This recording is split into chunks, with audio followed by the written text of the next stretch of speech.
Hi, it's Nancy.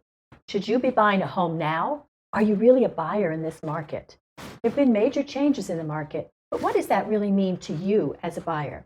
Well, there are less buyers out there, so that means there's less competition.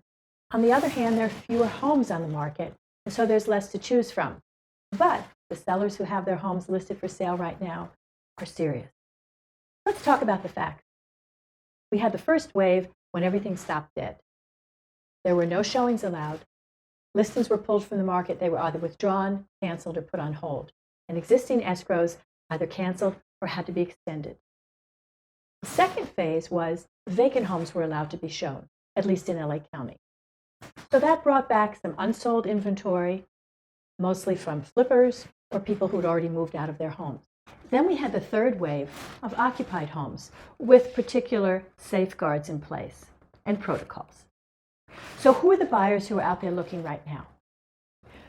We have the leftover buyers. Those are the ones who, you might be one of them, looked at homes before and made offers, but they were outbid.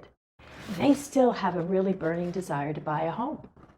But what about the cash buyers that they were in competition with? Well, they're gone. A lot of the overseas buyers, they're just not here anymore. And of course, the people who were using cash, where were they getting it from? Well, they had it invested, and what's happened to their accounts? They've gone down. So almost everybody is getting a loan. Why not? The rates are really low, and if you can qualify them, they're really great. Also, a loan is a hedge against inflation, and almost everyone agrees that we're going to have inflation. But who are the new buyers out there now? They're people who've been waiting on the sidelines and say, maybe now is the opportunity. A lot of these are people who this staying home at order has really put in their face that their living situation is just not working. So they're motivated. And then, of course, the last group, those are the bottom fishers. They're the ones who think that Chicken Little, the sky has fallen, and they're going to go out and really get a great deal. It may happen, it may not. It just depends.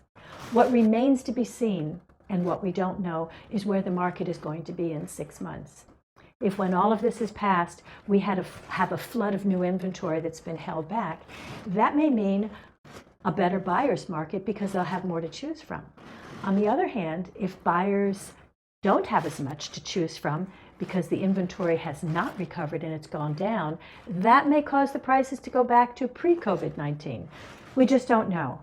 But the most important thing is to analyze if you are a buyer in this market.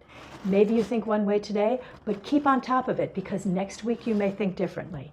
And of course, you can always call me, even just to chat. I'd love to hear from you. Thanks for listening.